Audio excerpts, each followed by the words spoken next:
Bonjour, good morning to everybody and to everyone in Canada and overseas.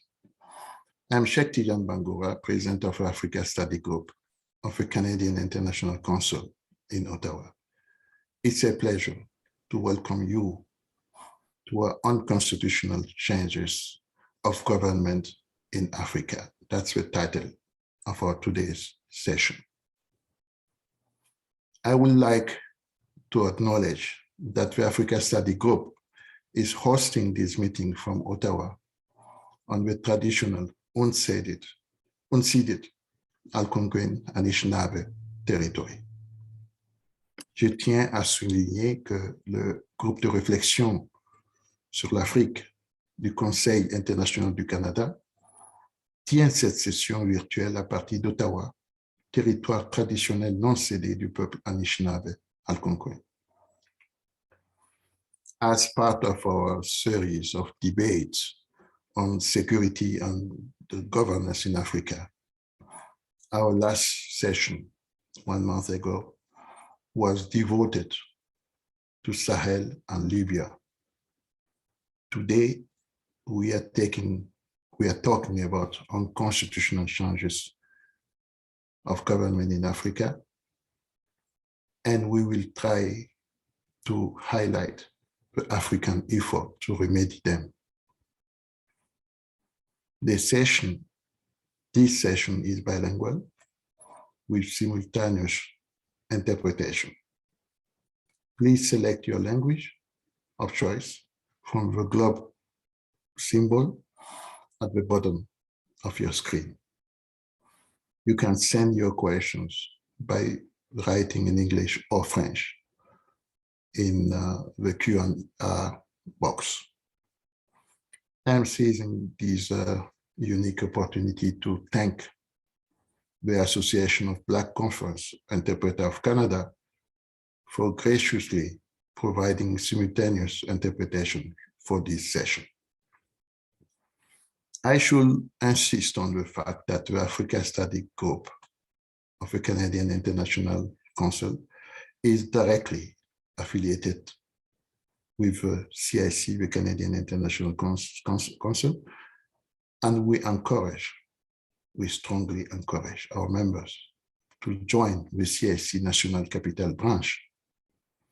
This invitation is extended to our members and our audience, both in Canada and outside of Canada. Now, as a moderator, that's the privilege I have today. I'm honored to introduce our 3 speakers who will share their views with us.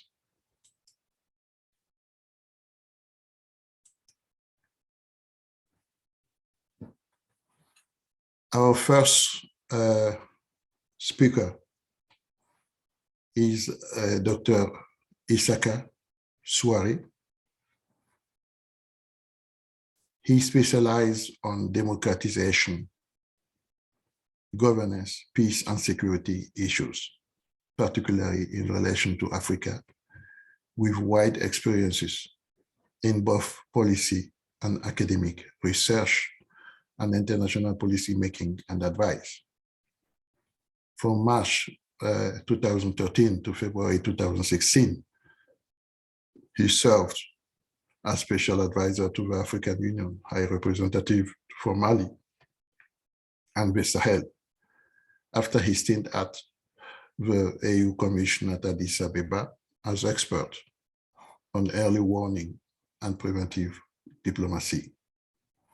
He worked for 5 years, 2007 to 2012, at the Pretoria office of the Institute for Security Studies, during which period he taught a course on diplomacy and peacekeeping for the postgraduate diploma at Reuters and University in 2010 and 2011. Dr. Souare is a specialist on issue of civil war and coup d'etat in West Africa. Our second speaker Notre deuxième intervenant sera le journaliste et écrivain Dr Zaïdik Abba, qui a été rédacteur en chef de l'hebdomadaire panafricain Jeune Afrique et chef du bureau parisien de l'Agence panafricaine d'information Panapresse.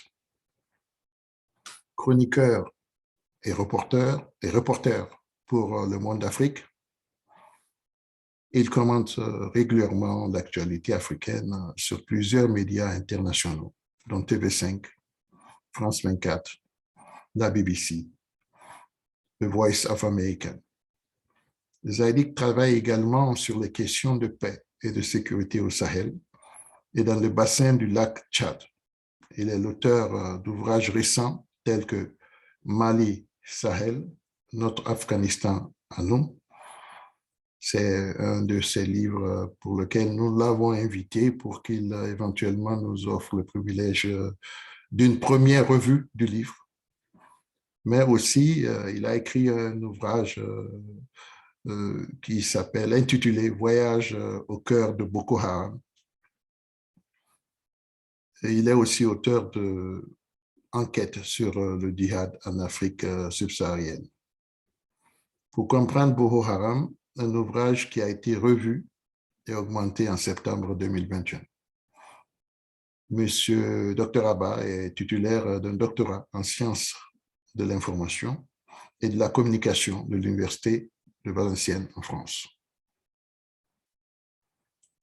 Aujourd'hui, nous avons aussi l'honneur de recevoir Dr Katharina Döring. Elle est chercheuse au Centre d'études balte et est-européenne de l'Université Södertörn, excusez-moi de la prononciation, de Stockholm. Elle étudie l'implication des acteurs russes dans le secteur politique et militaire de l'Afrique de l'Ouest.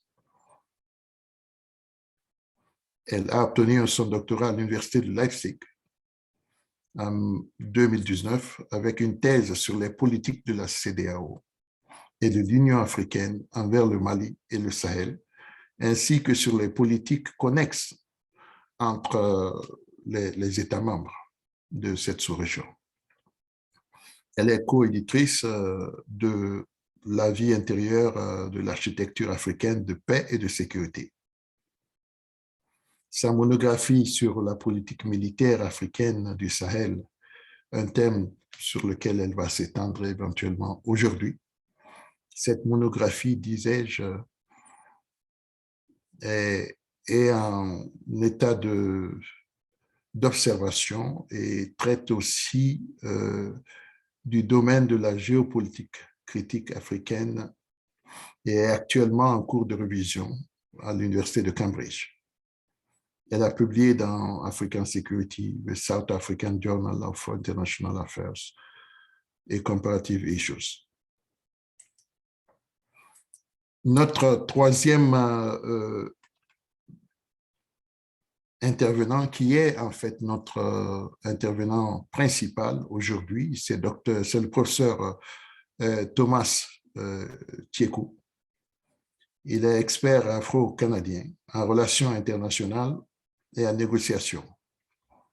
Il est professeur associé de sciences politiques au King University College de l'Université de Western Ontario, au Canada.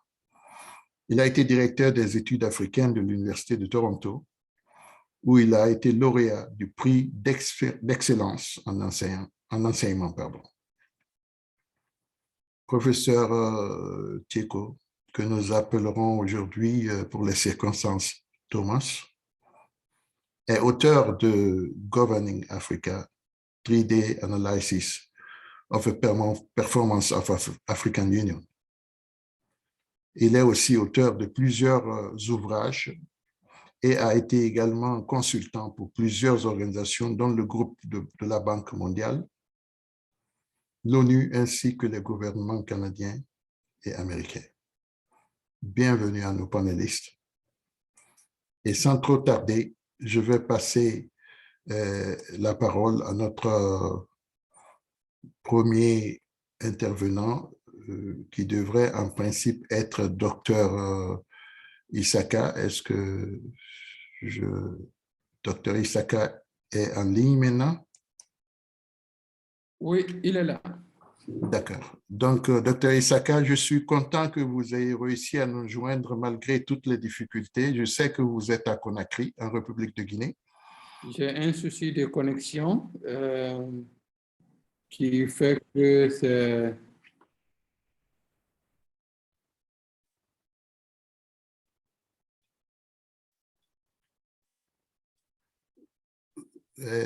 Je vais peut-être passer au deuxième. Nous allons passer à Madame à Caterina. Je pense que c'est mieux. C'est mieux. Ça va, c'est mieux? Vous pouvez Oui, aller c'est maintenant? mieux. Oui, oui, le temps que ça se stabilise chez moi. D'accord. Vous voulez qu'on commence par vous ou alors vous préférez qu'on Non, passe? non, non, je peux aller en deuxième, le temps que ça se stabilise. Très bien, très bien. On va laisser le temps de résoudre ce problème. Est-ce que vous me recevez bien? Technique. Si vous ne me recevez pas bien, je préfère qu'on commence par la deuxième et je reviens en deuxième position. Très bien. Donc, on va passer à l'intervention de Madame Caterina Doring. Caterina, ça vous va? Okay, thank you very much. And unfortunately, my French is not quite active and rather passive, so I will give my Of course. sort of thoughts in English here.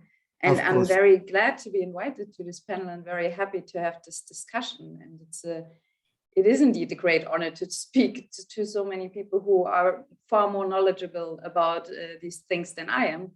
But what I would like to use my time for is maybe to pinpoint some aspects regarding unconstitutional changes of governance that recently have become more important. And I will look here into the role of Russian influence in many African states and the responses by European actors and how we need to understand unconstitutional changes of government, so to say, in the future, and given the current geopolitical shifts that are occurring. So I am at the Center for Baltic and East European Studies, and I have recently started to be more interested in what East European actors are doing in West Africa in particular, but all around, and in particular regarding Russia. I want to make 3 points, so to say. The first would be to highlight the tension we can observe when you look at regional organizations and the African Union and their norms on unconstitutional changes of government, and the member states' desires that we can observe in the last years. And here I'm speaking in particular about the national elites and political and military elites that do not seem to share necessarily these liberal values about democracy, democratic changes of power, and that we see a tension in this. That would be the first point. The second point I want to make is to situate this in the recent geopolitical shift, and in particular highlight the role of one external actor that is often called the non-traditional one, because the traditional ones are the former colonial European powers, but Russia has in fact a long history of engagement with different African countries. That would be the second point. And the third one would be to call for more attention to what I call African critical geopolitics, and I will elaborate on that a bit further. So to my first point, we know that in particular ECOWAS, the economic community of West African states, has rules and regulations against unconstitutional changes of government. We know that regional economic communities in all regions have that. Also, when we look at SADC in the south, very important in that respect in their interventions in Madagascar. But also the African Union has these rules and frameworks, and they're trying to promote democracy. At the same time, what we see in recent years is, again, more coup d'etats. And importantly, some of these have followed actually on unconstitutional, so to say, stays in power. So it is not just about, for example, when we look at the case of Guinea, it is not just about having a coup d'etat but it is about what came before that. Why were people unhappy with the outcome of elections? Why were elections manipulated? What went ahead with the so-called third termism, where presidents are trying to overstay their welcome, try to have a third term in office.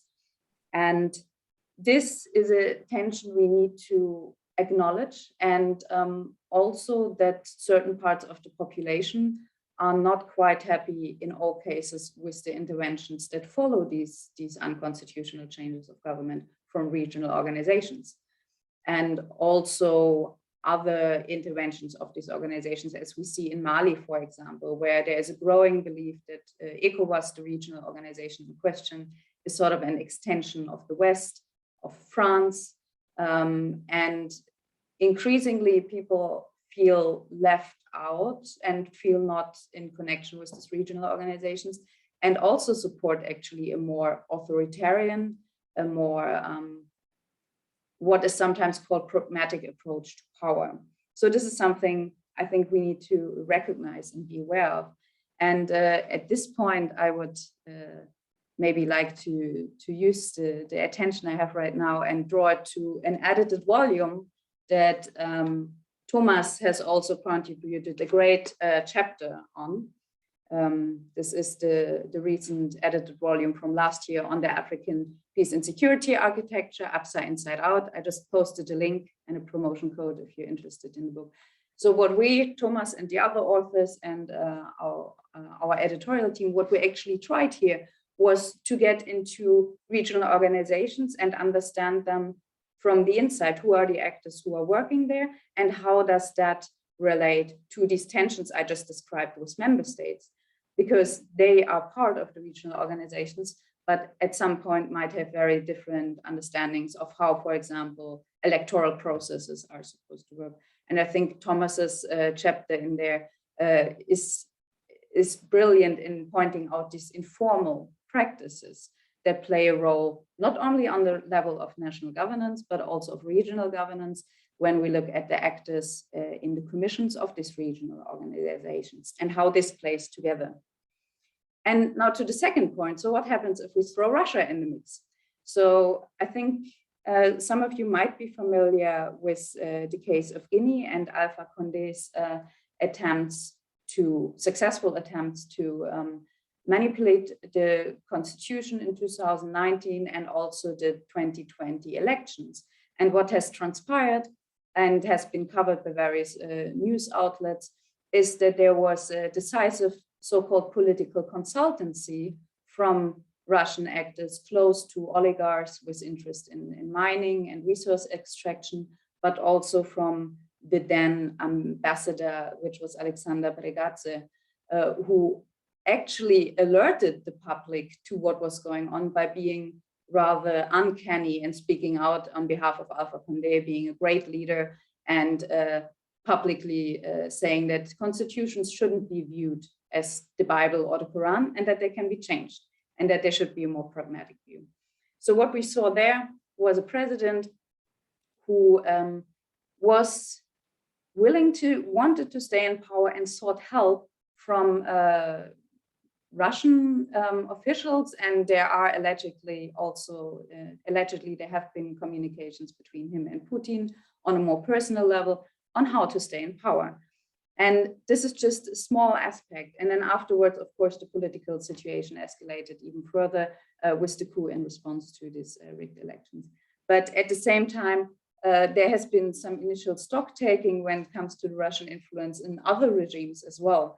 Often were regimes that are classified as either flawed democracies or authoritarian regimes that feel it is more pragmatic and more feasible to work with Russian actors than with the US, the United Nations, or European partners. And this is something we're observing. And what we also saw in Mali with the arrival of private military actors from the Russian Wagner group, where we have to question at this point if it is really a private company or if it has not even closer ties to the Russian secret military service. And these very opaque entanglements. And when you look at this picture that is unfolding, and especially after the invasion of Ukraine, it seems that if not a deliberate, but definitely the outcome is a sort of destabilization of different countries in Africa, and in particular in West Africa, which has had consequences on the European engagement there, as we saw with the announcement of the withdrawal of France. Sweden, as my host country at the moment, has also withdrawn its commitment from the United Nations mission in Mali.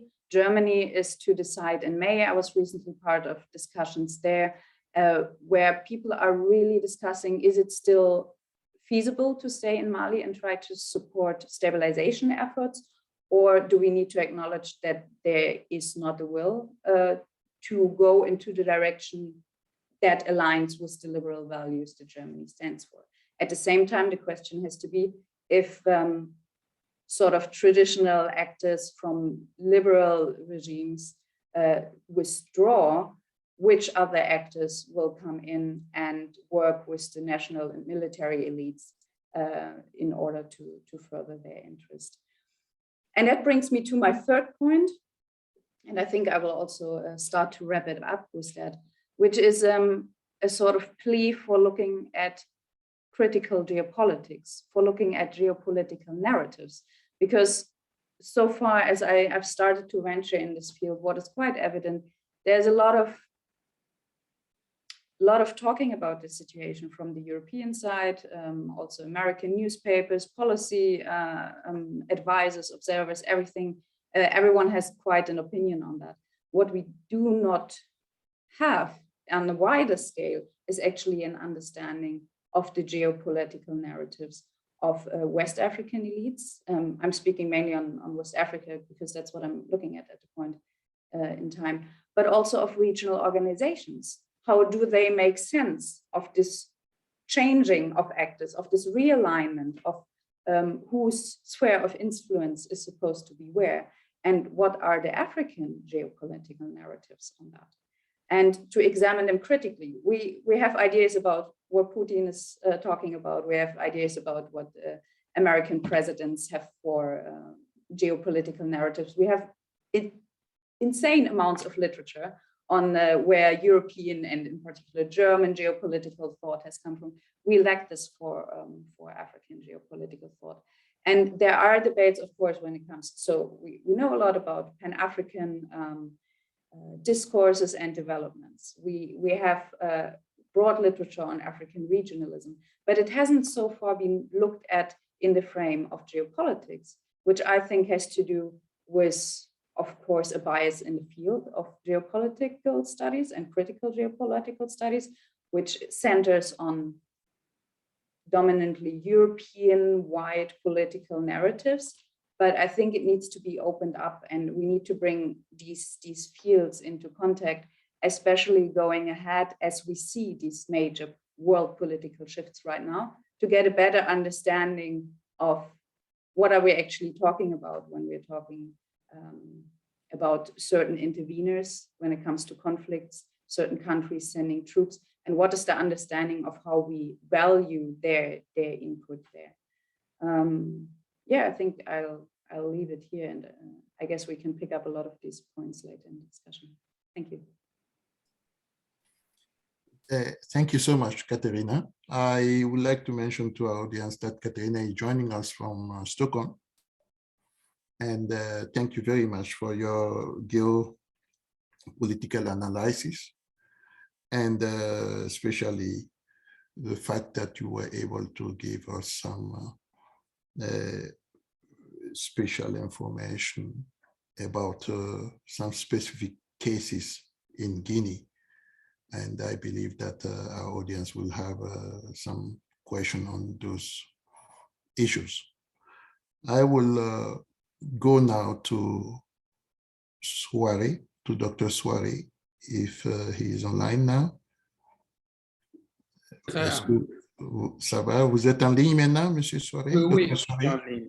Okay, so I will pass the floor to Dr. Soirée for his presentation. And I will again insist and invite our audience to put their question into the Q&A box. I will collect them from there, and then if I could be allowed to share my screen, I wanted to share some few slides.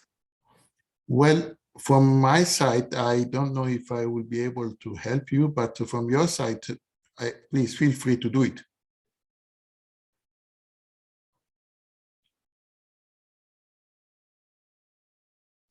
Can you do it from your side? But I need to be allowed. Someone has to, the host should make me the temporary host. Okay, Mafoya, if you are still online, can you please allow Dr. Suare to share his screen with us? In the meantime, I think you can just start. Okay, now I can now. You can now. So he has allowed you. So just go ahead. Okay. The floor is yours. Can everyone see this? Yes, I believe so. Okay. I was asked to look at trends of peaceful leadership changes on the continent in the 21st century against the background of military coups. And so to do that, what I'd like to do in a few minutes I have, can you all hear me clearly? Yes, we can hear you.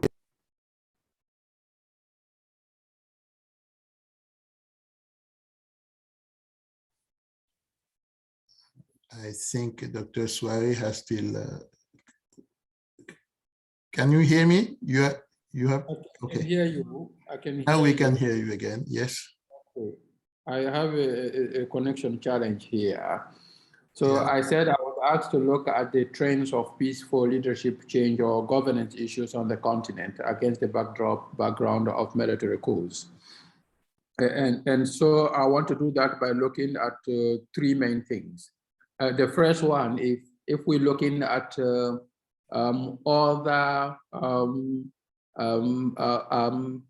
other types of leadership change on the continent that are not military coup, is just to have an idea about the trends of military coups. And then I will look at the trends of two other main types of governance changes on the continent. So what's happening here? This diagram gives you an idea about the trends of military coups. This is the successful military coups on the continent since independence. The first one being the July 1952 one in Egypt, and the last one being the January this year in Burkina Faso. And that's a total of 96 successful military coups. And I consider successful coups in which the coup makers managed to hold on to power for at least 1 week. Or they relinquished it with the negotiation with them. I don't look at attempted coups because those that are called attempted might be actually an attempt by those who claim them to go after some people, and it's difficult therefore to verify them, and they can overblow the data. So I thought some would look at the data differently, but I try to look at what you can verify that successful coups. And you can see here, thanks to Katarina's interesting presentation, when you look at the trend, quantitatively speaking, there is no upsurge of military coups on the continent, quantitatively. Now, the number 4 here takes into account coups that happened only from last year, because that is the second decade. So you would see that the coups in Sudan and the first coup in Mali don't fall under this one, because that happened in 2020 or 2019 in the case of the October 2019 coup in the Sudan. So quantitatively, there is no upsurge, because you can see the heyday of coups were in the 1970s, and even to an extent, the 1980s and 90s. But since 2000, and there might be, but I will let Thomas speak to that more, could be somehow due to the instruments, anti-coup instruments that have been adopted by the African Union and the various regional organizations but you can see a dwindling trend of military coups as from 2000. So from 2001 to 2010, we have only 8 coups, and the following decade, that's the last one, you have 6 coups. But then we have now 6 coups in the last 3 years, but 4 since last year. So quantitatively, I say it's not an upsurge, but qualitatively it is. And that is because it goes against the backdrop of this. In the early 1990s, with the third wave of democratization on the continent, 2 important developments happened in most African countries. The first one was the adoption of constitutions that provided for multi-party democracy. You know that when most African countries acceded to independence, they did so as democratic countries. Often, those who emerged as the first leaders, founding fathers, had actually been at the helm of their countries following democratic elections that had been organized by the colonial administration. But then a few years later, most turned back to the multi-party system they had to install the single party or one-party system, such that in the 1980s, apart from the Gambia, Mauritius, and Botswana, actually even in Botswana, you had a dominant party there, but apart from particularly Mauritius and the Gambia, one party rule had established itself firmly in almost all of the continent, either by law or by fact. Now, so that is one fact, one development. The second one, as I heard Katarina speaking to that one, was also in the same constitution to provide for a limitation of the number of terms a president could serve at the helm of the country. And most adopted 2-term provisions of 5 years, others the same number, but of 7 years, others of 4 years, such as Nigeria and Ghana, and a very few. Actually, it was one until 2 years ago, Liberia, of 6 years, but Egypt has joined that one. And in Guinea's constitutional reform of 2020, they moved also from 5 to 6 years.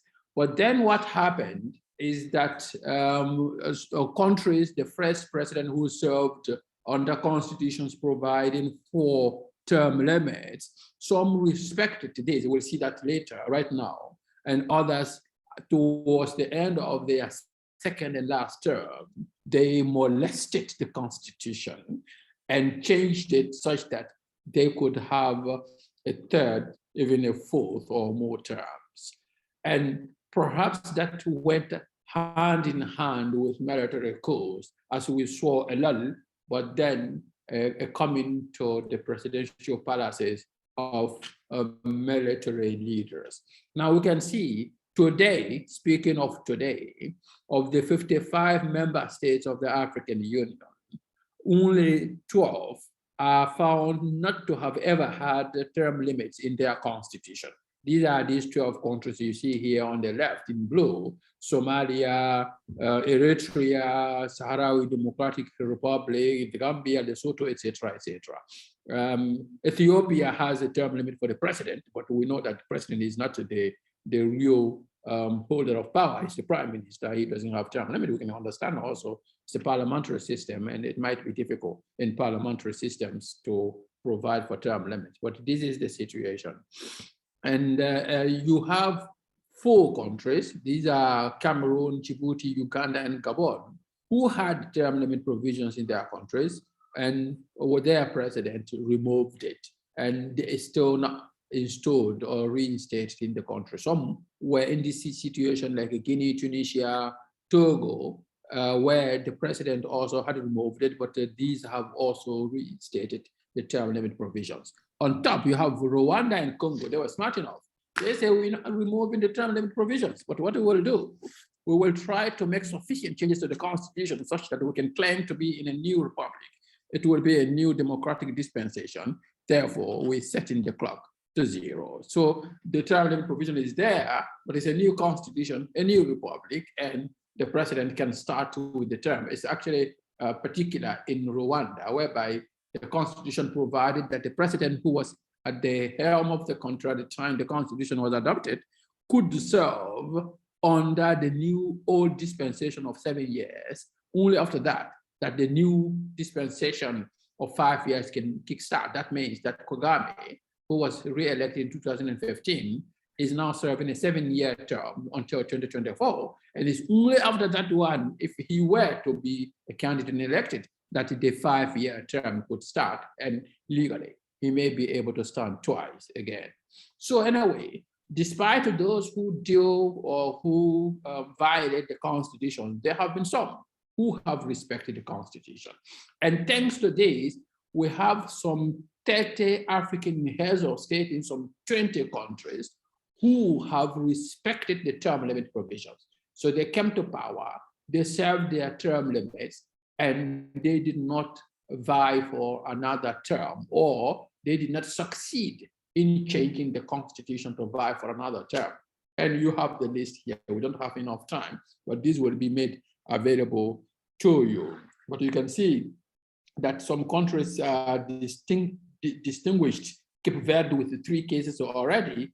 The last one actually happened last year when George Carlos Fonseca left power after serving the 2 terms. And who did he hand over power to? To the leader of the opposition, who won the election in Cape Verde against the candidate of the then ruling party. And you also have Mali, and I consider Amadou Toumani Touré here as one case, because he was just about 3 weeks before the end of his last term. And despite some accusations, I think not, that he was in the mindset of changing the constitution to serve a third term, nor would he have been able, I think, to do that. And here you have Tanzania, which has another record of 3 cases. Actually, Tanzania started all this one when Julius Nyerere decided to leave power in 1985.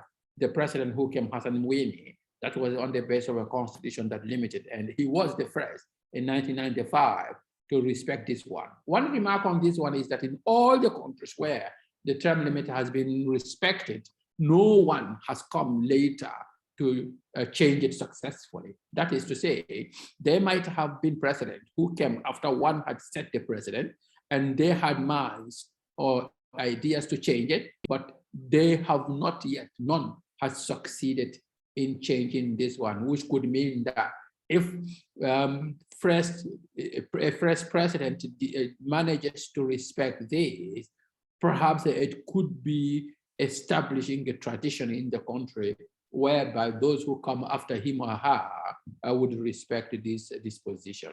And the second one, therefore, is this.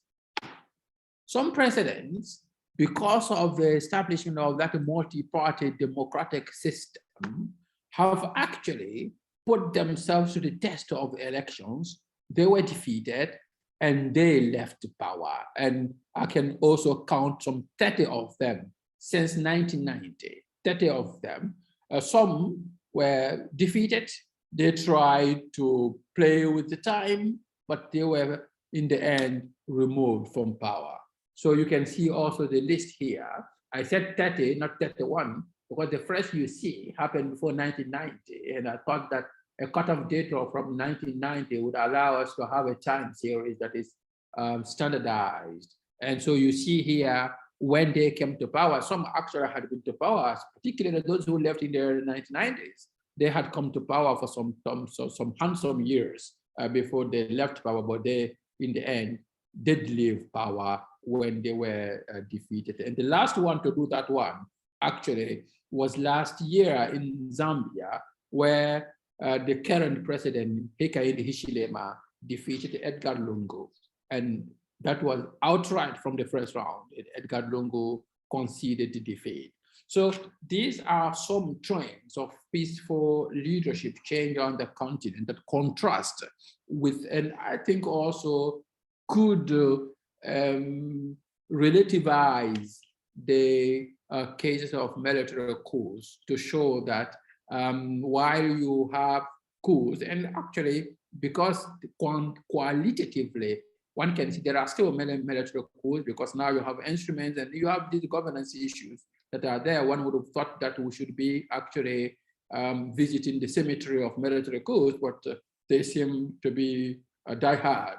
But this is the other facet of leadership changes or governance changes on the continent. And it is these two, in my view, if these two were to be replicated more and respected, that we can be able to arrest the trend of military coups. We can say more, but let's wait for the Q&A period to do that.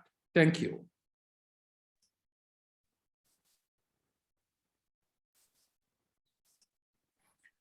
Merci, Dr. Soiré, de cette excellente presentation. Thank you so much, Dr. Soiré, for this excellent presentation that gives more a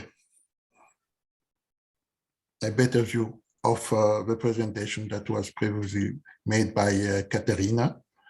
And I would like again to stress and to invite our audience to post. They can start posting their question on the Q&A box, and they will collect them from there and lead them to the speakers.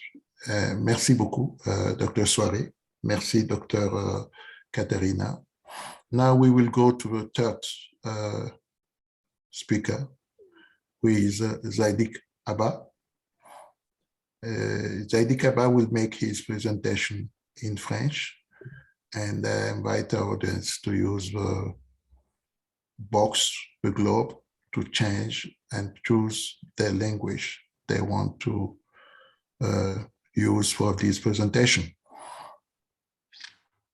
Zadik, vous avez la parole. Allô? Oui, Zadik, on vous entend? J'ai la parole là. Oui, vous avez la parole, s'il vous plaît. Un grand merci à Cheikh et à toute son organisation pour avoir pris l'initiative de m'associer à ce panel de très haut niveau sur les changements non constitutionnels en Afrique. Je vais aborder pour ma part le cas spécifique de la communauté économique des États d'Afrique de l'Ouest. Mais avant, puisque Cheikh l'a dit, je viens de sortir cet ouvrage Mali Sahel, notre Afghanistan à nous, qui est un ouvrage dans lequel je fais un peu le bilan de 9 années d'intervention française à partir de Serval, qui a été en janvier 2013 un succès, jusqu'à Barkhane et le retrait, la décision de la France de se retirer du Mali. Je ne vous en dirai pas plus, je vous laisse lire l'ouvrage et on aura sans doute une autre occasion de discuter de cela. S'agissant de ma présentation de cet après-midi, le cas de la CEDEAO est un cas très intéressant parce que c'est dans l'espace de la CEDEAO que se produisent les 4 coups d'État récents en Afrique de l'Ouest. Lorsqu'on prend le cas du Mali, il y a eu le premier coup d'État en août 2020 contre le président Ibeka. Et puis le deuxième coup d'État, le coup d'État dans le coup d'État, comme on dit, en mai 2021, lorsque Assimi Goïta a évincé les dirigeants civils pour prendre le pouvoir. Et le troisième coup d'État étant celui que l'on connaît tous, celui du 5 septembre 2021 en Guinée. Et enfin, le quatrième coup d'État, qui est le coup d'État du 24 janvier 2022 qui a eu lieu au Burkina Faso. Donc, les 4 coups d'État-là se sont produits dans l'espace CEDEAO et du coup, la CEDEAO devient quand même un exemple intéressant de notre discussion. Mais il faut prendre garde et je pense qu'on commet une grosse erreur, à mon avis, de globaliser le coup d'État. Chaque coup d'État est un coup d'État à part. Quand on prend le Mali, le coup d'État est une superposition d'une crise politique et d'une crise sécuritaire. Il y a eu d'abord la crise sécuritaire, comme l'on sait, puisque depuis 2013, le Mali fait face à une invasion djihadiste avec tout ce que l'on sait. Et à partir de cette situation, une crise sécuritaire s'est créée au Mali. À cette crise sécuritaire est venue s'ajouter la crise politique de 2020, juillet 2020, puisque comme on sait, après les élections législatives, la Cour constitutionnelle du Mali a pris la décision d'accorder 20 sièges au parti du président Ibrahim Boubacar Keïta, des sièges qu'il n'avait pas gagnés dans les urnes, et ça a créé une situation de crise politique post-électorale qui est venue s'ajouter à la crise sécuritaire, et les deux ensemble ont créé les conditions du premier coup d'État. Lorsque vous prenez le cas de la Guinée, il s'agit d'un coup d'État qui est le résultat d'une confiscation de la démocratie, c'est évident. Le président Condé a très vite compris qu'il ne peut pas avoir un troisième mandat, a décidé de changer la constitution, d'avoir une nouvelle constitution qui remet le compteur à zéro et qui lui permet de se présenter. Et pour cela, donc, il a choisi le passage en force, à réprimer des manifestations, s'est fâché avec la communauté internationale, et il a organisé les élections de 2020 qu'il a naturellement gagnées. Et malheureusement, les élections elles-mêmes n'ont pas clos la situation d'instabilité politique, puisqu'il a continué à mettre les gens en prison. On se souvient que près de 4 opposants sont morts dans les prisons guinéennes. Et puis la répression, par exemple, la confiscation, la fermeture par la force des sièges de l'IFDG sans aucune décision de justice. Donc cette situation de confiscation de la démocratie a créé les conditions de coup d'État. Enfin, au Burkina Faso, et j'en termine par cette typologie de coup d'État en Afrique de l'Ouest, au Burkina Faso, c'est un cas intéressant parce que le président Roch a été élu en décembre 2020. Et il a été réélu de façon démocratique au premier tour avec 57% de voix, soit une amélioration même de son score de 2015. Malgré cette légitimité démocratique, légitimité par les urnes, il a été renversé le 24 janvier, et les mêmes électeurs qui l'ont élu ont manifesté leur soutien aux militaires qui l'ont renversé. Vous voyez comment ça peut être intéressant de regarder cela. Je pense que ce qui s'est passé au Burkina, c'est que la crise sécuritaire s'est transformée en crise politique.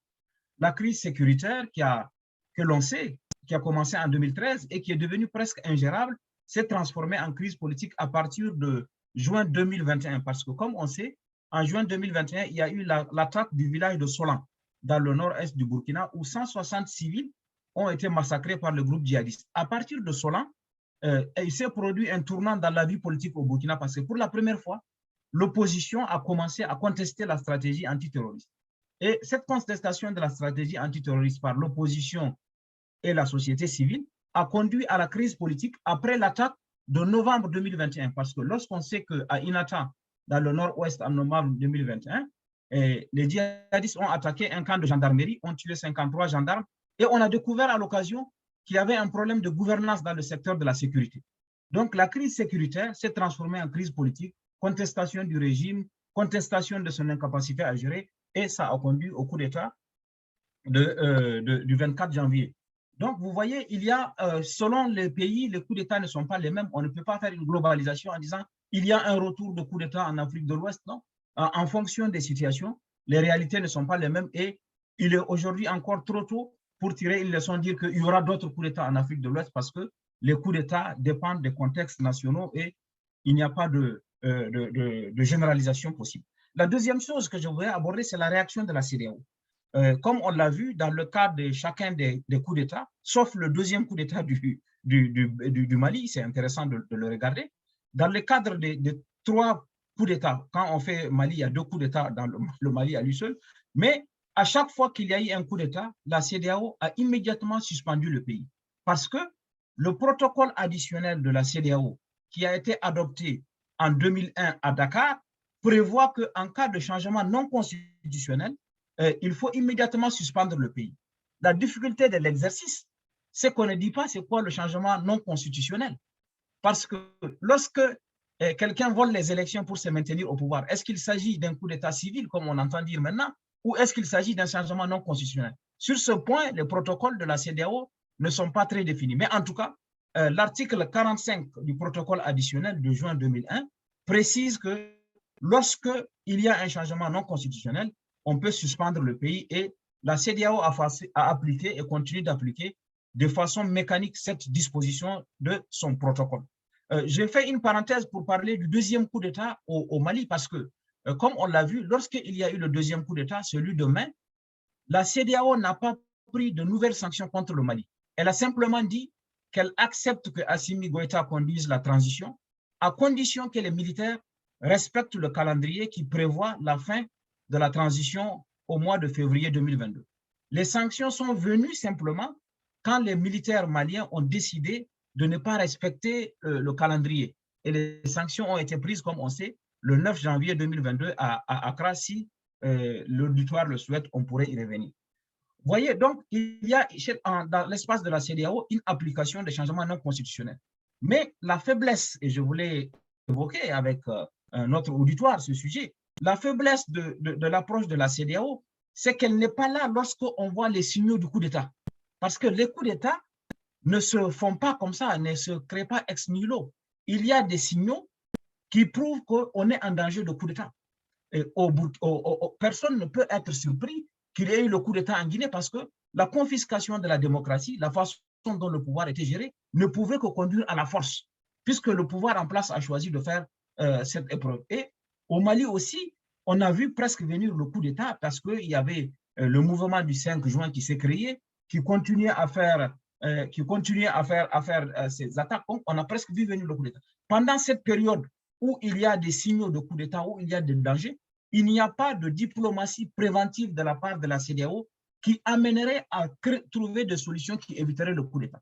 Et la CEDEAO n'intervient que lorsqu'il y a le coup d'État, c'est-à-dire a posteriori, pour sanctionner les pays. Je pense qu'à moyen et même à long terme, si la CEDEAO veut être efficace, il faut qu'elle réfléchisse à sa capacité de diplomatie préventive, à sa capacité à empêcher que le coup d'État ait lieu parce qu'il y a les conditions de coup d'État. Donc, ça, je pense que c'est quelque chose de très important. Aujourd'hui, s'il y a une rupture entre la CEDEAO et les populations, on dit que la CEDEAO n'est pas efficace. On a vu que tout le monde presque a pris fait cause pour la junte malienne parce qu'ils estiment que la CEDEAO est peut-être inféodée à l'Occident, qu'elle reçoit des ordres de la France. Donc, il y a une impopularité de la CEDEAO parce que sur le plan de la diplomatie préventive, sur le plan de dispositions à empêcher les conditions de coup d'État, elle n'a pas encore une bonne efficacité. Et j'ai peur qu'elle continue à se tromper puisque, comme on sait, depuis un moment, la CEDEAO, pour empêcher le coup d'État, veut renforcer les sanctions contre les pays où les coups d'État se produisent et contre les putschistes. Je ne suis pas sûr que ce soit la bonne solution. Il faut aussi travailler sur les conditions qui amènent au coup d'État. Et les conditions qui amènent au coup d'État, c'est le non-respect de la démocratie, c'est la confiscation de la démocratie. Il y a deux petits points sur lesquels je voulais insister et puis on va arriver aux discussions. Il y a aujourd'hui, on remarque une certaine sophistication des coups d'État. Les coups d'État sont devenus plus perfectionnés parce que les putschistes, quand ils font les coups d'État, ils font signer des lettres de démission au président en exercice. Ça donne une certaine légitimité puisque eux, ils disent, nous, on n'a pas fait le coup d'État, le président a démissionné, c'est pourquoi on n'a plus le pouvoir. Dans le cas du Burkina, qui est un cas intéressant, les putschistes sont allés jusqu'à obtenir l'investiture de la Cour constitutionnelle. Le coup d'État a eu lieu, le président Roch a démissionné et la Cour constitutionnelle a investi le colonel Paul-Henri Damiba comme président du Burkina Faso. Donc, si on devait s'en tenir à conditions de légalité, le président, c'est comme s'il avait été élu puisque quand on fait les élections, c'est la Cour constitutionnelle qui déclare le vainqueur et c'est elle qui l'investit. Dans le cas du Burkina, vous voyez, donc il y a une certaine sophistication de la part du coup d'État et qui amène aujourd'hui à une confusion sur le caractère non constitutionnel, puisque à partir du moment où les instances qui reconnaissent la légitimité ont reconnu, est-ce qu'on peut parler de non-légitimité de la part du pouvoir en place? La chose sur laquelle je vais terminer, avant que nous ayons notre échange sur le cas de la CEDEAO et même le Sahel, si vous voulez, c'est que les derniers coups d'État, pour moi, en tout cas dans l'espace de la CEDEAO, il y a une coïncidence entre le recul de la démocratie et le retour du coup d'État. Parce que, comme je l'ai expliqué, il y a des contextes qui créent les conditions de coup d'État. Donc, si on veut éviter le coup d'État, il n'y a aucun autre moyen que celui de continuer à renforcer la démocratie. Quand on prend l'Afrique de l'Ouest, lorsqu'il y a eu des alternances régulières au Bénin, il y a eu des alternances régulières au Mali, on sait que le président Konaré a fait 2 mandats, il a quitté le pouvoir. Amadou Toumani Touré a fait 2 mandats, il était sur le point de quitter le pouvoir. Donc, lorsqu'il y a un respect de la démocratie et respect des institutions, il n'y a pas de coup d'État. Aujourd'hui, il y a un retour de coup d'État parce qu'il y a une confiscation de la démocratie, il y a un recul de la démocratie. Et si on veut éviter le coup d'État, ce n'est pas comme le fait la CEDEAO. Il faut d'abord jouer sur la diplomatie préventive, c'est-à-dire que dès que les signaux d'alerte commencent, il faut agir pour empêcher que le coup d'État arrive au lieu d'avoir à sanctionner. Et puis, le deuxième pilier sur lequel il faut insister, si on veut éviter le coup d'État, c'est de continuer à renforcer la démocratie, à avoir des élections transparentes, à avoir un pouvoir judiciaire qui fonctionne, à avoir une liberté de la presse. Voilà un peu les éléments de présentation que je voulais apporter à notre échange et je reste à votre disposition naturellement pour que nous continuions les débats et les discussions sur les points que j'ai évoqués. Merci. Thank you, Dr. Abba, for this excellent presentation. And as I can see, we have 3 excellent presentations, the one from Katarina, from Soiree, and now the other one, the last one from Dr. Abba. I will not ask any question at this stage. I will wait for the audience to submit their questions. I think it will be more efficient. And but in total, we have an excellent review of unconstitutional changes, and that gives us an idea of the lack of prudence that we are facing sometime when we have this kind of coup d'etat in Africa. And that's the reason why we decided not to call our session today coup d'etat. We will say unconstitutional changes, because coup d'etat are only a specific way of unconstitutional changes, but there are so many elements in this concept, and I believe we will have the opportunity to talk about it. We will go to our last speaker, who is our lead speaker. Again, Thomas, we have a privilege to have you today, despite all your so many programs. I'm glad that you find the time to come and share your views with us, specifically on the African Union, as I know that you have been very, very active in the last years with the African Union. The floor is yours, Thomas. Thank you so much. It's always a pleasure to get the opportunity to interact with the Africa group. And I thank my colleague, panelists, listening to Soiree, Doreen, and then Siddiq, wonderful breadth of ideas that have already been put on the table. What I'm going to do is to provide some ideas about African or the ways that African Union has tried to address unconstitutional changes of government, and I would provide some specific tools that the African Union has used to complement the presentation that has already been provided.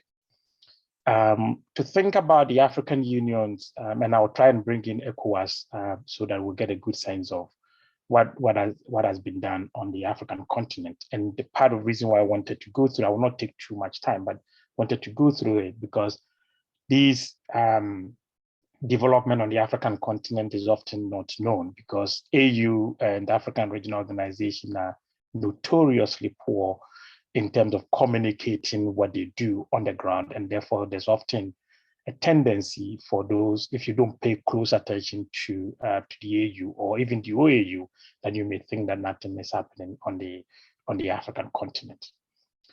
I would like to talk about it in terms of in 2 ways. First, I would highlight the specific instruments that have been used. And I'm going to suggest that there have been at least 4 generations of instruments that have been developed to address unconstitutional changes of government. And then I'll end up by spelling out the specific tools in these instruments that have been used to address unconstitutional changes of government. The academic literature often traces the African Union's attempt or the ECOWAS attempt to the 1997, where the OAU at that time, the Organization of African Unity, met in Harare in Zimbabwe and took a decision to condemn the overthrow of Ahmed Tidiane Kabas in Sierra Leone in June 1997.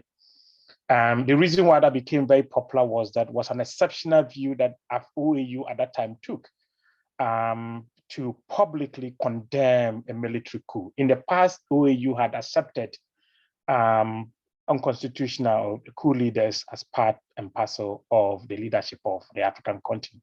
But on that particular day, during that particular summit, a decision was made to condemn it, and an attempt, a signal was given to ECOWAS to ensure that there's a return to constitutional rule during that particular period. And that exceptional decision also, to some extent, occurred because the coup actually took place on the Africa Day, which is the day, this is May 25, 1997.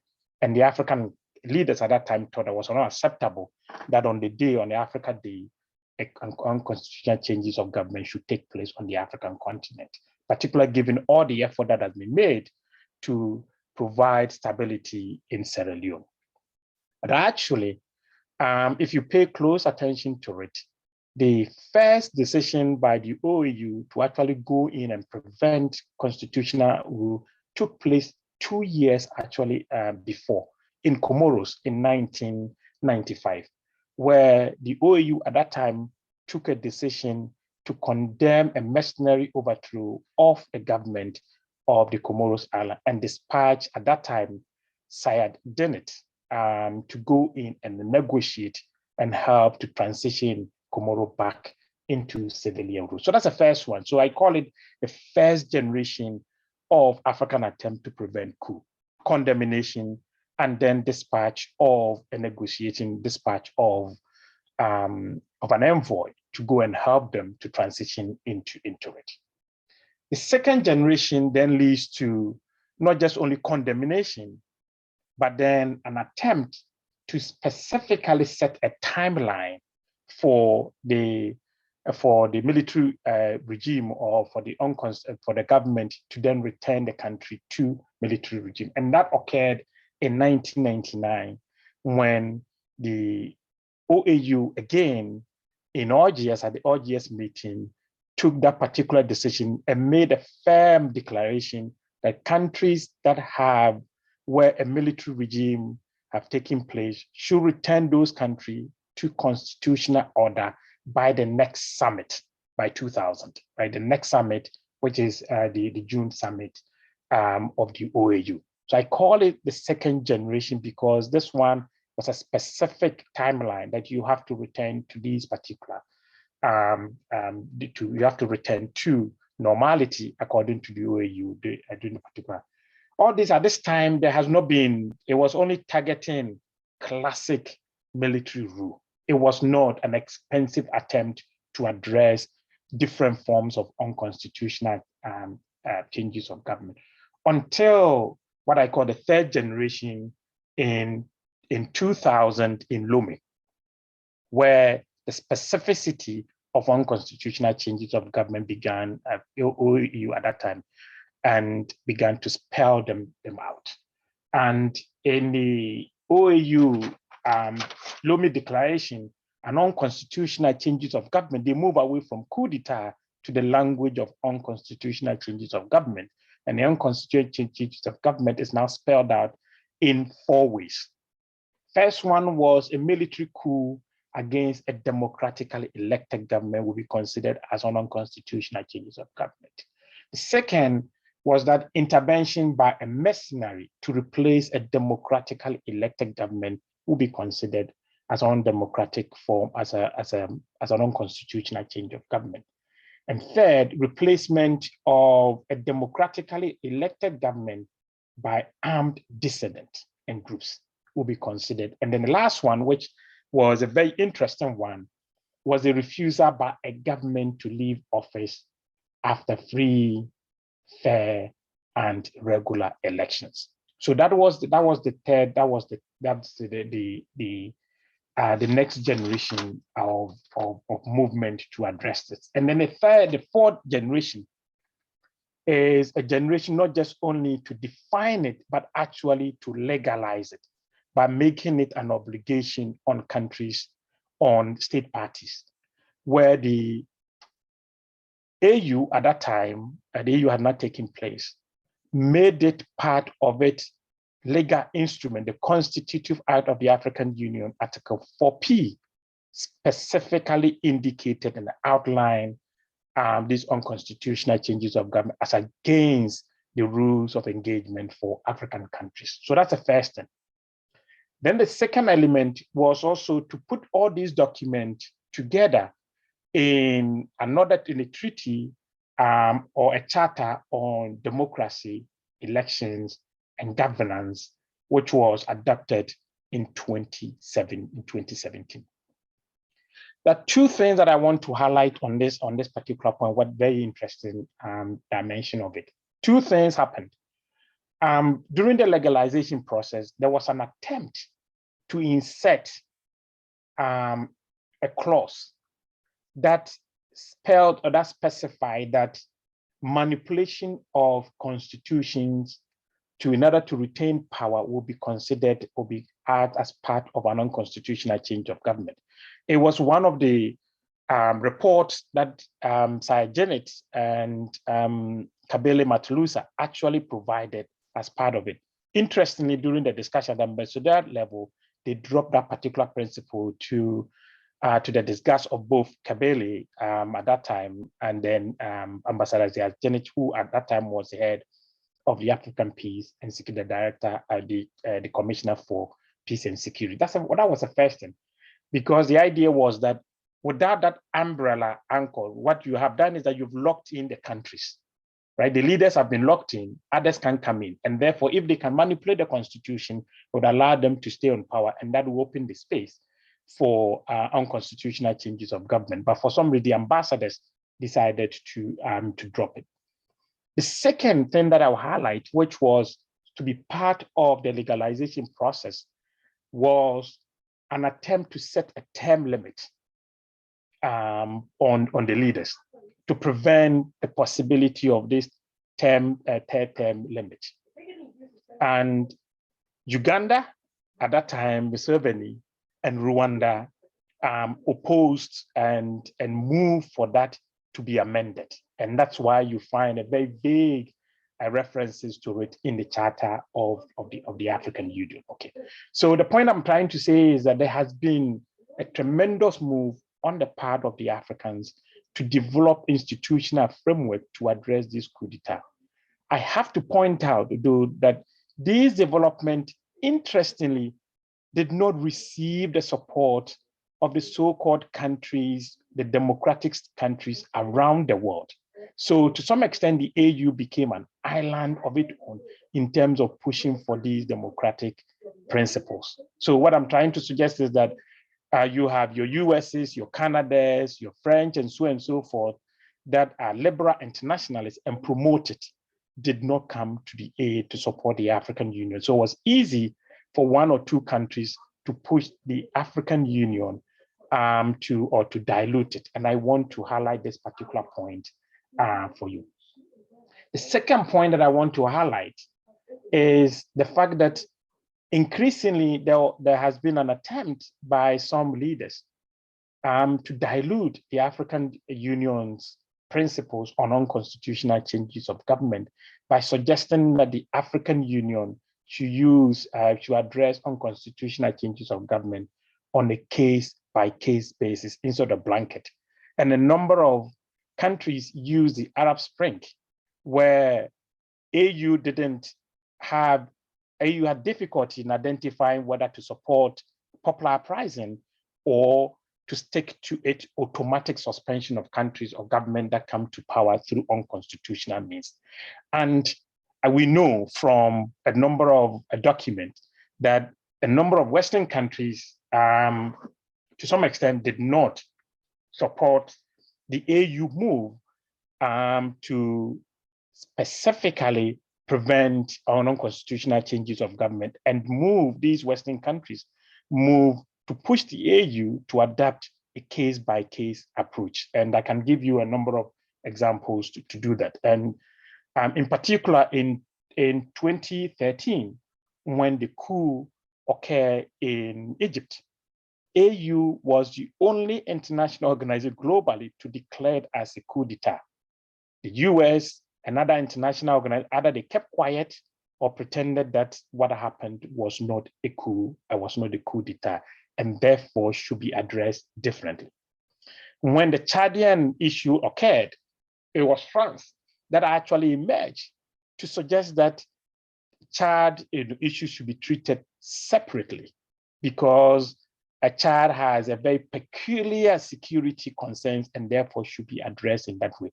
The point I'm trying to make is that the countries that are democratic or the apostles of democracy that preach it, certainly when it comes to the African continent, they don't practice often what they preach.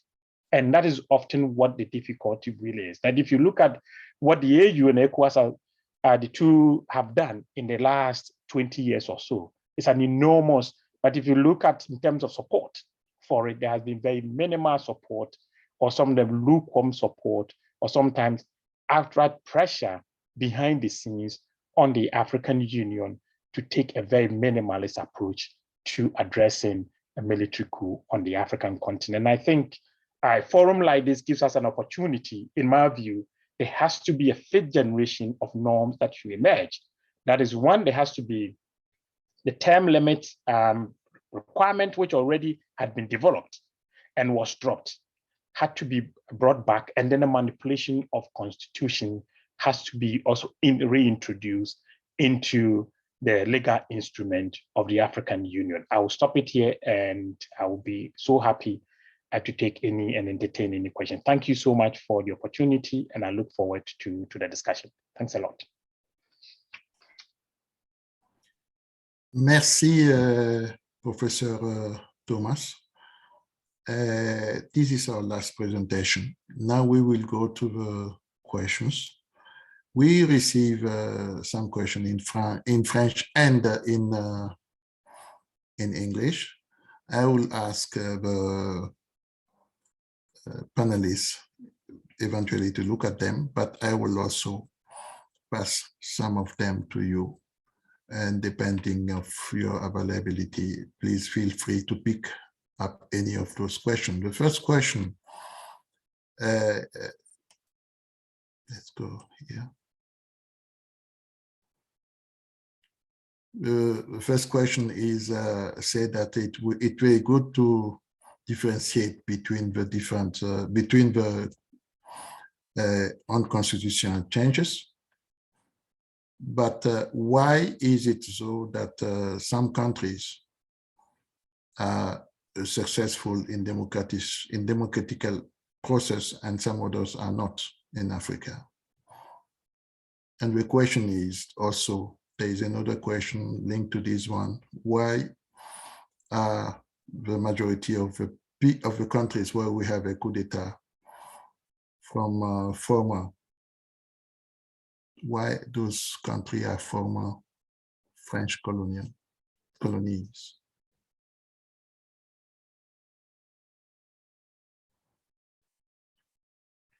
Professor Tioko, you want to address this issue? Or?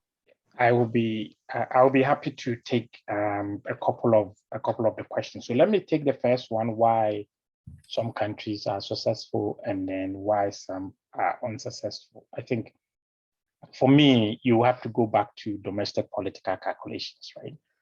And the African countries where that has a very critical masses of people who put pressure and have the opportunity to be able to participate in the decision making of their countries. Those countries tend to be much more relatively successful. But we cannot look at, so in other words, where civil society groups are more mobilized, we tend to have a stronger view. We also know very well that, Baron Timor told us long ago that we tend to have the countries that have strong middle class, right? Those that are relatively doing well economically, they tend to do very well when it comes to the practice of democracy, when people are hungry and then when people don't have money to put food on the table, they'll be thinking about going to look for the money to put food on the table rather than be on the street to agitate for their freedom and so on and so forth. So we know these things. But there's an African peculiarity, which is that on the African continent, and I don't want to blame external actors for everything, my sense is that the countries that are democratic, to some extent, when they go to the African continent, they forget about their democratic credentials.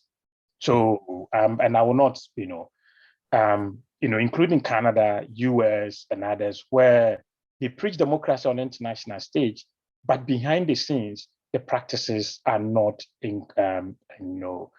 do not cohere to their democratic standing within the international system. And I would, this has passed, so I would talk about this openly.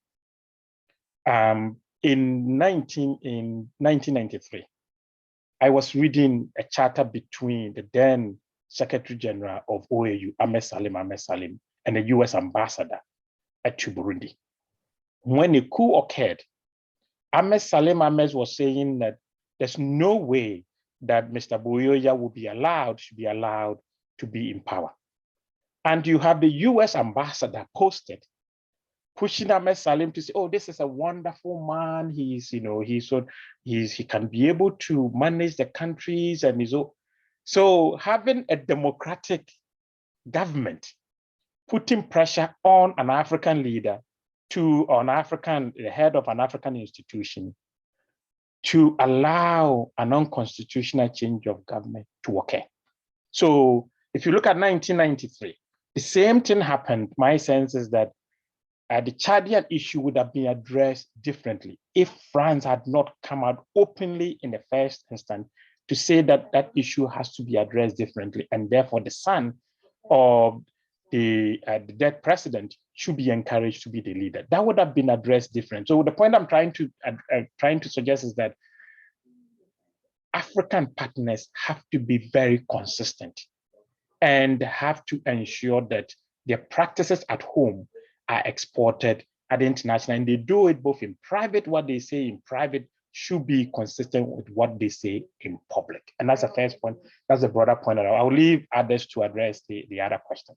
Thank you so much. Yeah. Thank you, Professor Thomas. Zaidi Kaba, maybe Zaidi Kaba and Katarina, there are two questions, but also Dr. Soirée. The audience is asking why you didn't mention Chad, the coup d'etat in Chad, and the attempt coup d'etat in Guinea-Bissau, because the attempt coup d'etat in Guinea-Bissau is a kind of failed unconstitutional change of power.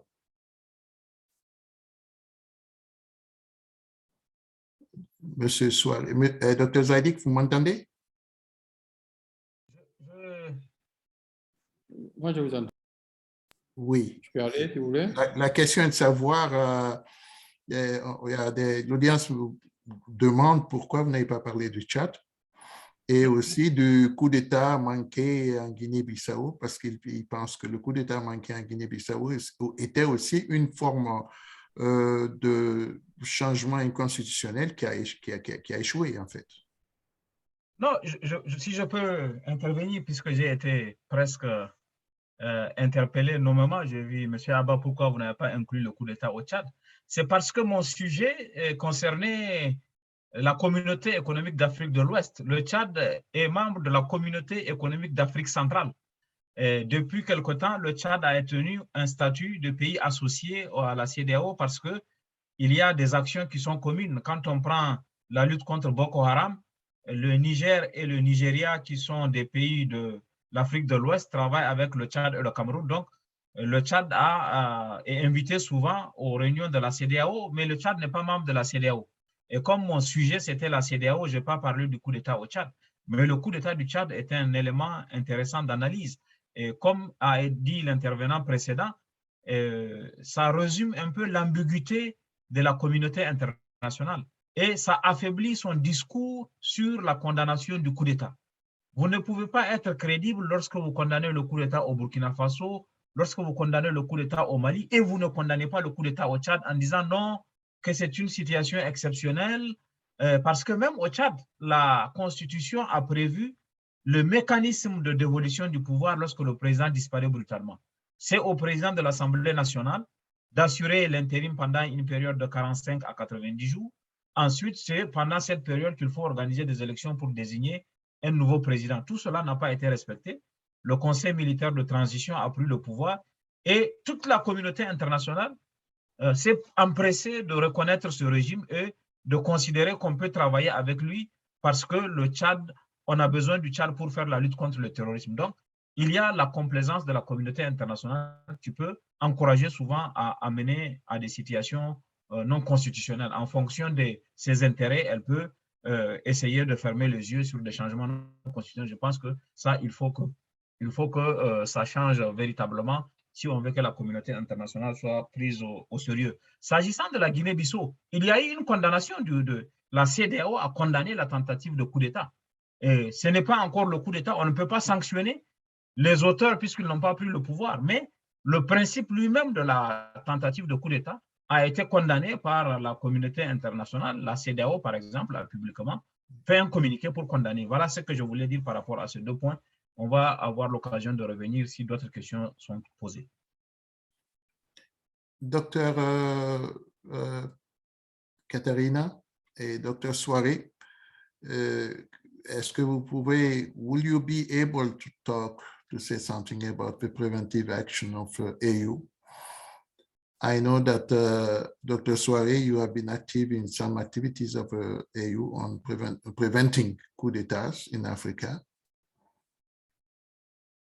Dr. Oui, Soiré. tout à fait. Oui, tout à fait. Vous voyez que je suis double parce que j'ai un défi là, de connexion avec mon ordinateur, donc je me suis connecté aussi sur mon téléphone comme backup. Oui, merci beaucoup. Oui.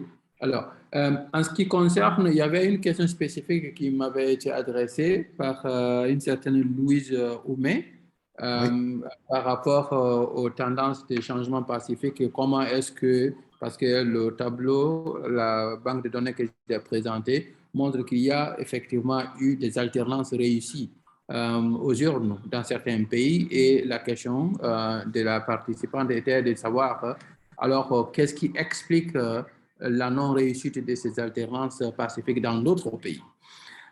J'ai fait, vous avez peut-être constaté, mais rapidement, la dernière diapositive de ma présentation où j'ai dit merci, il y avait en haut un livre. J'ai fait un livre là en 2017 intitulé « Les partis politiques de l'opposition en Afrique, la quête du pouvoir », qui est publié par les presses de l'Université de Montréal, avec une préface de l'ancien président malien Alpha Oumar Konaré. Ce que j'ai essayé de faire dans ce livre-là répond un peu à votre question. Parce que ce livre-là recense tous les cas de réussite de l'opposition à arriver au pouvoir par les urnes en Afrique. Et j'avais recensé en 2017 28 cas de réussite de l'opposition. Alors, pour résumer, et la question était, est-ce que là où ça a réussi, ces pays-là étaient plus démocratiques que là où ça n'a pas réussi?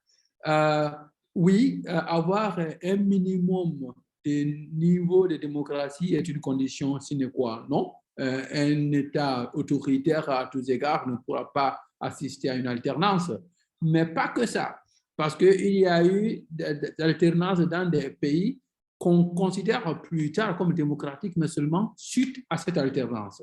Je pense qu'il y a aussi quelque chose à voir aussi du côté de l'opposition. Il y a les stratégies de l'opposition.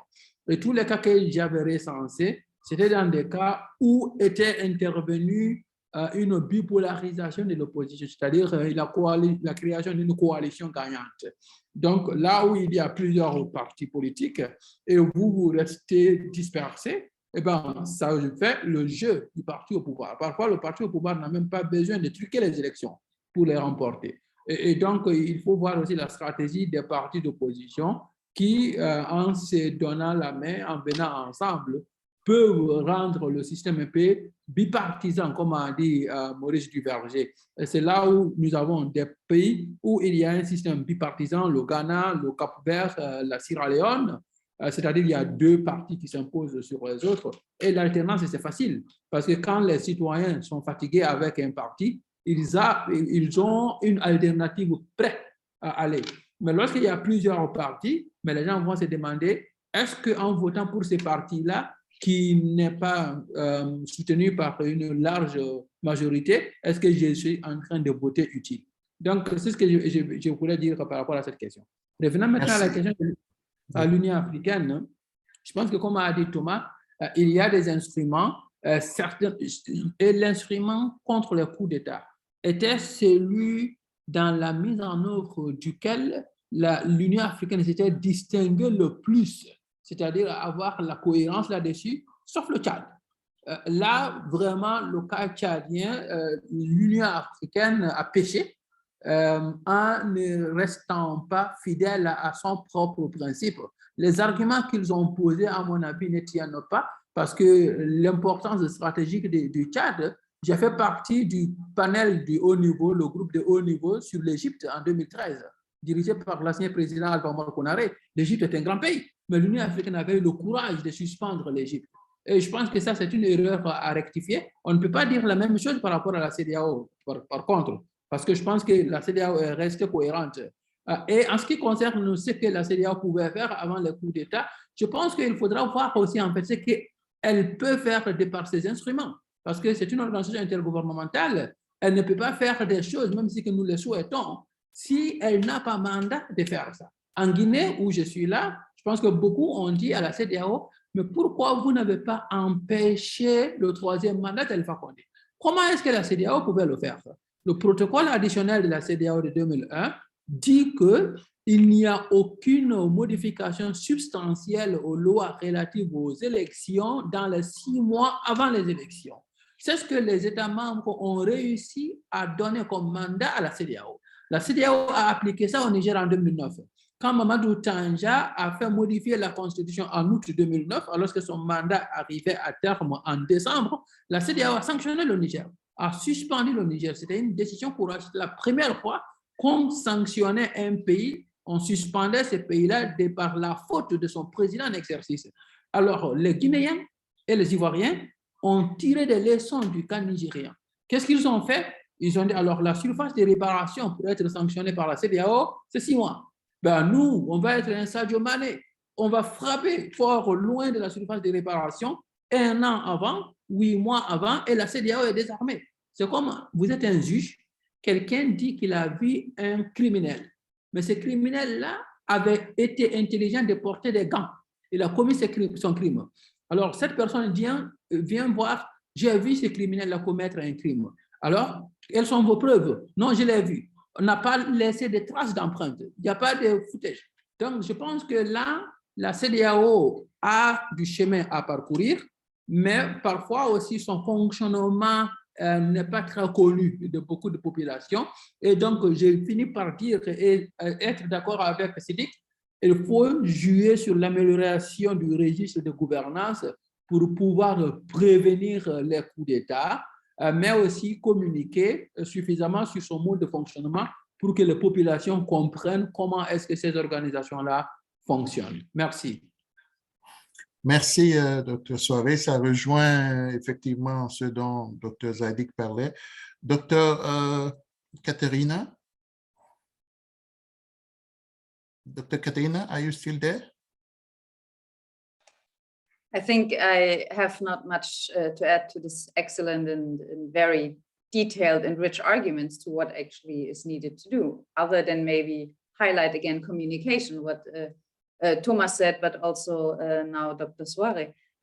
And I think there are 2 points that I find important. The one is that the AU and ECOWAS regional organizations need to be better in communicating what they actually do, apart from amendments to what they are able to do, but to communicate that to the citizens so that citizens feel that this is actually organizations that can help us.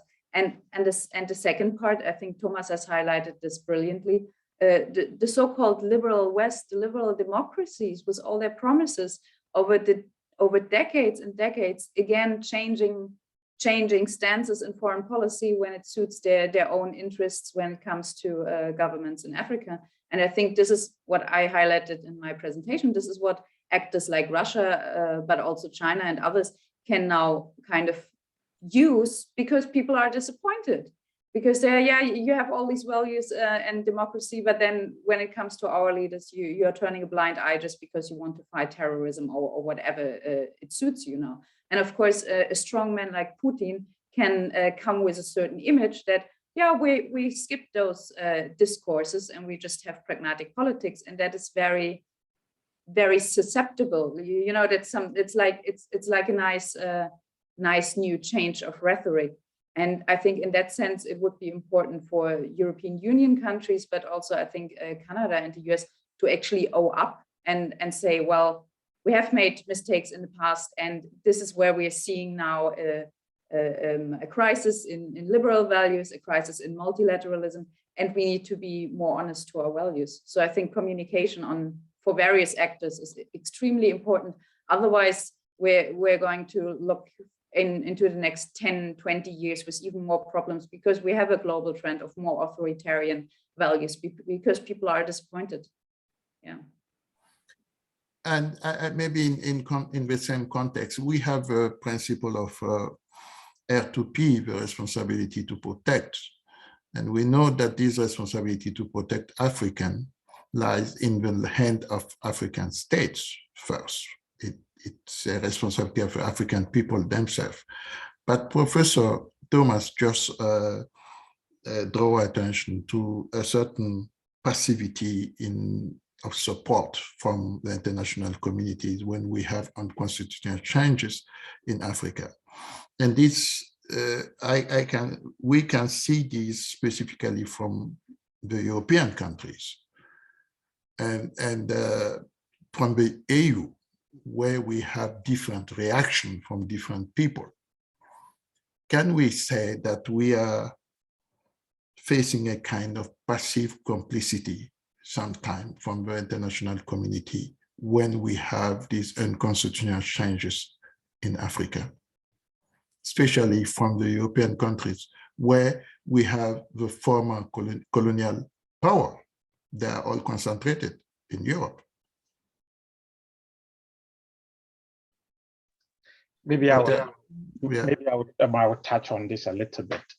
The funny thing is that the inconsistent approach to is actually over a long term does not actually serve the interest of any of these foreign governments, right? So your short-term interest is to support a specific regime, but over a long time you pay for it, right? So if you take the European Union, for example, the amount of money the European Union has spent supporting even the African Union own intervention, if a quarter, just 10% of that money had gone into supporting the preventative action of African regional organization, a lot of the money wouldn't have been spent, right? So short-term interest often, the use short-term interest often compromise the long-term interest. But I think citizens such as us who are in places like democratic countries would have to make the effort to put pressure on our political leaders to say very well that Canada, when you go to Africa, don't forget about your democratic values. You may be interested in a mining company, but mining does not necessarily mean that you have to support unconstitutional changes of government, or you have to leave your democratic values behind. And I think for me, in a very concrete term, that is what one of the things that we may have to do, to put pressure on our various leaders to say that the double standard has to stop when you go to the African continent. All right. So, and I see European diplomats, wonderful, articulate, talking about all the democratic values. Somehow they go to Africa and they forget about those democratic values when they are talking to African leaders. And I think that has to stop. And I think if we stop, perhaps there could be a different reaction. The réaction de votre part, Dr. Zadik?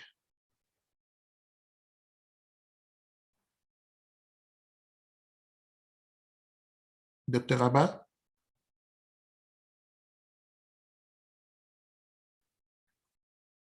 Non, je ne vois pas de réponse. Non, je disais que l'intervenant précédent a dit une bonne partie de ce qu'il faut dire, ce qu'il faut répondre à cette question.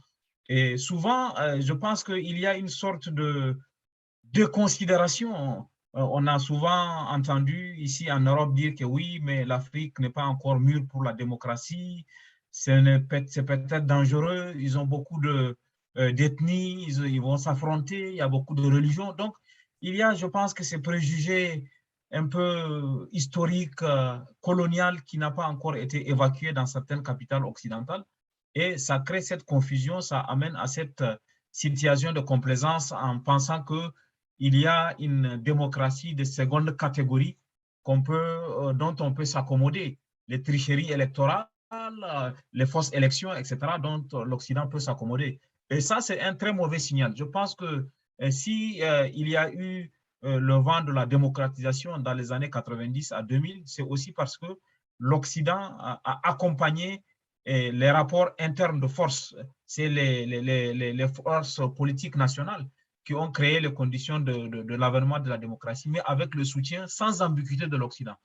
Or, aujourd'hui, paradoxalement, on se retrouve dans des positions d'ambiguïté. Par exemple, dans le cas du Tchad, aucune position, on peut critiquer la France, elle est critiquable, mais l'Union européenne aussi, Joseph Borrell, le patron le chargé des affaires étrangères de l'Union européenne, était en N'Djamena pour les obsèques du président Idriss Déby, et il n'a rien dit lorsque le fils de Déby a pris le pouvoir à la place de son père. Il y a eu une complaisance de l'Union européenne aussi, des États-Unis, du Canada aussi. On n'a pas entendu, et cette forme d'ambiguïté de la part de l'Occident peut créer des conditions d'encouragement en disant, bon, si on prend le pouvoir par la force et on garantit à l'Occident son accès au pétrole, son accès à l'uranium ou son accès aux mines, on peut peut-être acheter sa complaisance. Donc, il faut que l'Occident vraiment prenne une position ferme, constante, une règle qui soit la même partout et quel que soit le type de changement. Merci beaucoup. Je voudrais poser I will ask maybe a last question to the three of you. Can you have a closing word, 2 minutes closing word? Let's start by Dr. Katarina.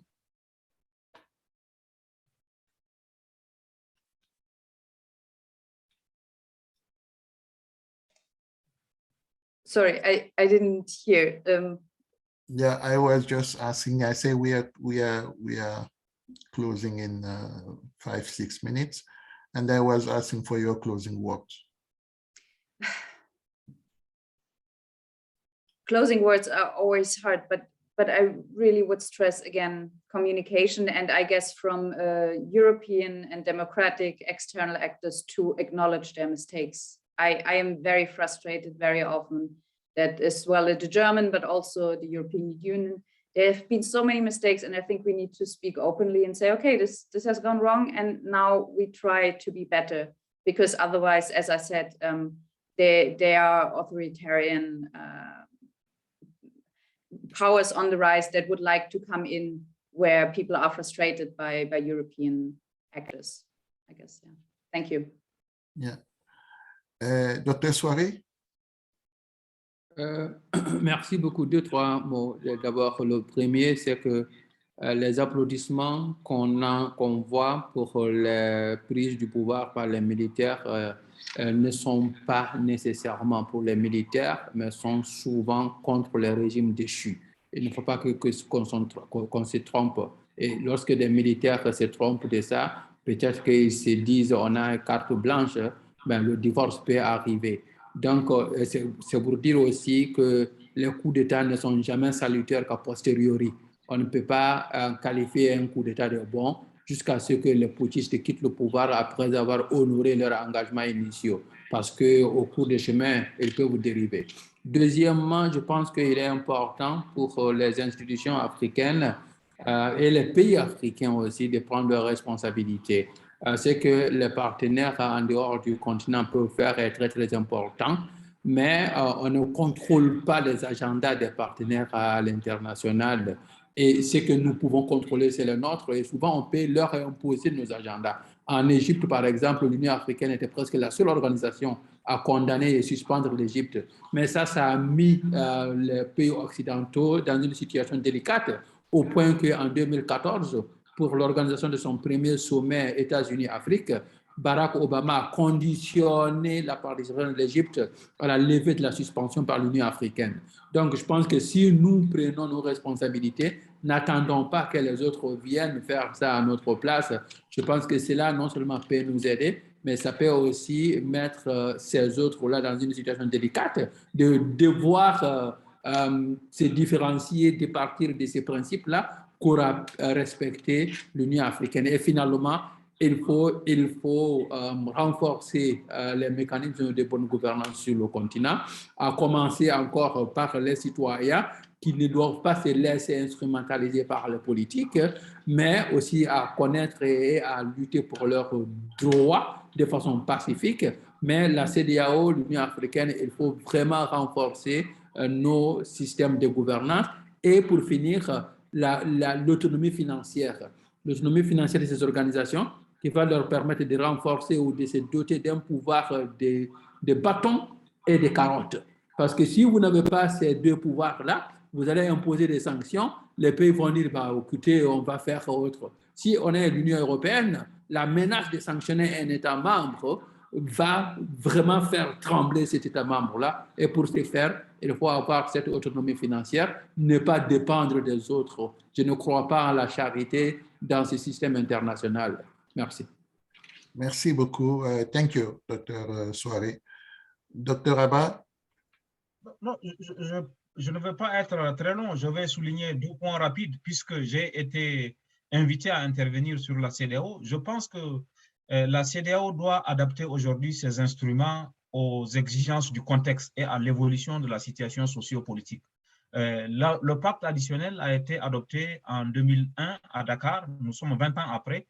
Il faut réviser le pacte additionnel, intégrer les éléments nouveaux, notamment la question de la diplomatie préventive pour que la CEDEAO puisse réduire le gap qu'il y a entre elle et les populations aujourd'hui.